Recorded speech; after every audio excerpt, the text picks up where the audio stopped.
हमारे पूज्य स्वामी अशोक प्रकाश जी जो बड़ौदा आश्रम संभालते थे, वह बहुत भाव से इस भजन को गाते थे और अभी तक वहाँ पर प्रेमियों को याद भी है। स्वामी अशोक प्रकाश जी तो स्वामी टेवराम जी के प्रति उनका बहुत भाव था। रोज शाम को स्वयं जाते थे भोग लगाने भगवान को, सदगुरु टेवराम महाराज जी के समक्ष रोज, और शनिवार को और चौथ के दिन तो 56 भोग लगते थे। अभी हम कुछ दिन पूर्व जब बड़ौदा गए तो स्वामी अशोक प्रकाश जी का जन्मदिन मना रहे थे, तो हमें पता चला पाँचों दिन कम से कम 56 भोग लग रहे थे, पाँचों ही दिन, और पाँचों दिन अलग अलग सदगुरु टेवराम महाराज जी के समक्ष। और जब आरती होती थी तो स्वयं ही आरती घुमाते थे, करते थे। उन्होंने बीच में एक नियम लिया कि शाम के सत्संग में सब सदगुरु टेवराम महाराज जी की महिमा ही गाएंगे। और उन्होंने जो महिमा भजन पुस्तक है ना, उन्होंने संकलन किया, सब महापुरुषों के भजन उसमें एकत्रित किए और एकत्रित करके नित्य एक भजन गाते थे। और प्रातः काल को अमरापुर वाणी के भजनों पर सत्संग करते थे। हमें बताया गया जब हम छोटे थे तो हमने सुना भी और हमने पूछा भी उनसे, कहा स्वामी जी सबने भजन बनाए हैं सदगुरु टेवराम महाराज जी की महिमा पर, तो आपने भी बनाया होगा? तो मुस्कुरा कर जवाब नहीं दिया। तो संत राज प्रकाश जी थे, उनके साथ अगाध प्रेम था, साथ रहते थे, उठते थे, हमने तो साथ देखा उन्हें आते जाते। तो उस समय साईं मनोहरलाल जी ने या साईं राज प्रकाश जी ने हमें बताया, कहा स्वामी अशोक प्रकाश जी ने आचार्य की थी और हमसे अच्छे भजन बनाते थे, पर पता नहीं एक दिन क्या हुआ, अपने भजनों की सारी कॉपी ही फाड़ डाली। तो पूछा गया क्यों फाड़ डाली? तो स्वामी अशोक प्रकाश जी ने कहा अगर हम अपने भजन बनाकर गाएंगे तो अमरापुर वाणी के भजन कौन गाएगा? देखो कितनी विलक्षण बात है। तो महापुरुषों की बातें निराली होती हैं। तो स्वामी अशोक प्रकाश जी बड़े भाव से इस भजन को गाते थे और फिर इसका अलग अलग अर्थ करते थे। क्योंकि हमने उनका सत्संग सुना तो स्वामी टेवराम महाराज जी के जीवन के प्रसंग बहुत बताते थे, क्योंकि बहुत पुराने महापुरुषों के संग रहे ना, तो उनको बहुत बातें पता थी। तो कहते थे कि स्वामी टेवराम जी जब भजन गाते थे ना, हम सुनते हैं ना आवाज़ किसी की, तो किसी की आवाज़ यहाँ से निकलती है, उनके सत्संग में है, कहा कंठ से आवाज़ निकलती है, किसी की हृदय से आवाज़ निकलती है, कहा जो अनुभवी तत्वनिष्ठ ब्रह्मनिष्ठ महापुरुष होता है ना, कहा उसकी नाभि से आवाज़ निकलकर मुख से स्फुरित होकर दूर तक चली जाती है। कहते थे हमें गाने के लिए माइक की आवश्यकता पड़ती है और उन्हें कोई माइक की आवश्यकता नहीं पड़ती थी। क्यों? क्योंकि वाणी कहाँ से निकलती थी? कुंडलिनी से, हृदय उद्गार भगवान के प्रति निकलते थे। और कैसी परिस्थिति में जीवन जिया? तो बताते थे वहाँ पर जब टंडे आदम स्वामी जी गए तो जीवन चरित्र में तो बहुत सुंदर वर्णन है, पर अब सब चीज़ें लिखी नहीं जा सकती ना, तो उसमें स्वामी जी ने लिखा है जंगल एरिया था।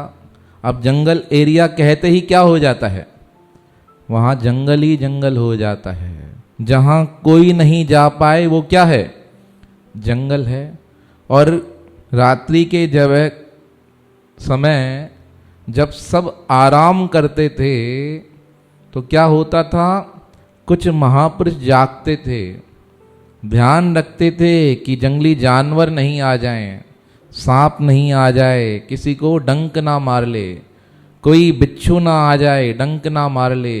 अब ऐसी अवस्था में महापुरुषों ने जीवन यापन किया।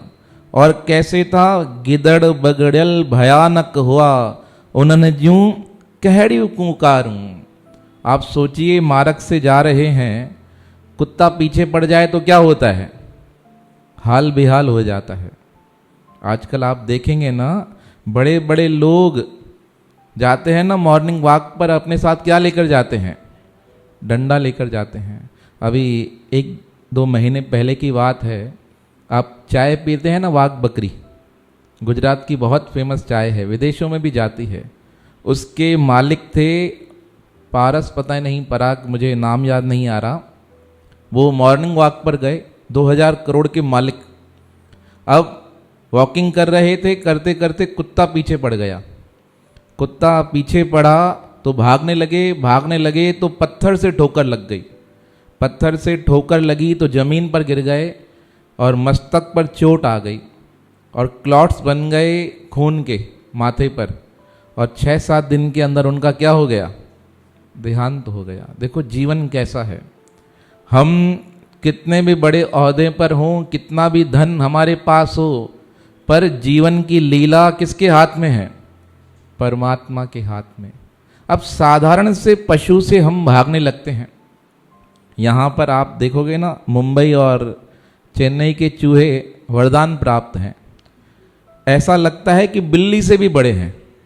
उस दिन हम नीचे बैठे थे, पास से चूहा गुजरा, ऐसे लगा बिल्ली गुजर गई है, इतना मोटा तकड़ा। पता नहीं अलग से स्पेशल ट्रेनिंग दी जाती है इन्हें खाने खिलाने की, या यहाँ पे लोग दयालु बड़े हैं, बहुत खिला देते हैं। मुंबई में भी इतने बड़े चूहे देखे, और यहाँ पे भी क्या हैं, इतने बड़े बड़े चूहे हैं। अब उन्हें देखकर ही मन घबरा जाता है, पास से गुजर जाए, चक पहन जाए तो पता नहीं क्या हो जाए। अब इससे भी अधिक भयानक जंगल, और उस जंगल में सदगुरु टेऊराम महाराज जी शिष्यों के साथ रह रहे हैं। अब सोचिए, रात को आवाज होती होगी, कैसी होती होगी? आप थोड़ा पहाड़ की तरफ जाएंगे ना तो आपको टर टर टर आवाज सुनाई देगी। यहाँ तो शहर है, यहाँ तो नहीं सुनाई देती है, कभी जयपुर की तरफ सुनाई भी देती है। अब वहाँ पे वो टर टर की आवाज़ भी रात को सोने नहीं देती।